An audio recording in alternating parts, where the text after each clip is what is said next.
नमस्कार, म दिपु छेत्री। तपाईहरुलाई म बडा दशैंको आज दशमीको तपाईहरुलाई र विजया दशमीको तपाईहरुलाई शुभकामना दिँदैछु म मेरो भिडियो मार्फत। र आज म मेरा बाको हातको टिको लाउँदैछु। लामो समय बाको हातको टिको लाएर मैले आज यो दिन आइपुगेँ र जहिले आउँछु कपालै लामो भयो भन्नुहुन्छ। र म तपाईहरुलाई देखाउँदैछु। यसरी मलाई बाले टिको लगाइदिनु भएको छ। आगुम परागुम टिको लाउन पाइन्छ पाइँदैन त्यो भन्न सकिँदैन र जबसम्म छु हिँडिरहेको छु कुदिरहेको छु तबसम्म म बाको हातको टिको लाउन आइरहेको छु। र मलाई आज पनि याद छ टिको लाउँदाखेरि पैसा दिने चलन है। मलाई बाले फर्स्ट चोटि टिको लाउँदा म सानो बाबु भतिजो त आइज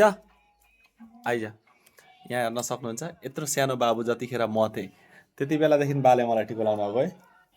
बा होइन हुन त यो भन्दा नि सानो थियो होला नि। यो भाइ बाबु भन्दा नि सानो थिएँ म। त्यतिखेरदेखि बाले मलाई आजसम्म 2-4 वर्ष म विदेशमा हुँदा चाहिँ टिको लाउन आइन। लेकिन अहिले पनि बाको हातको यता आमै हुनुहुन्छ हाम्री, यता बा म खुट्टा डोक्छु र यता मेरी प्यारी काकी बस्नु भएको छ। यता मेरी हजुरआमै बस्नु भएको छ।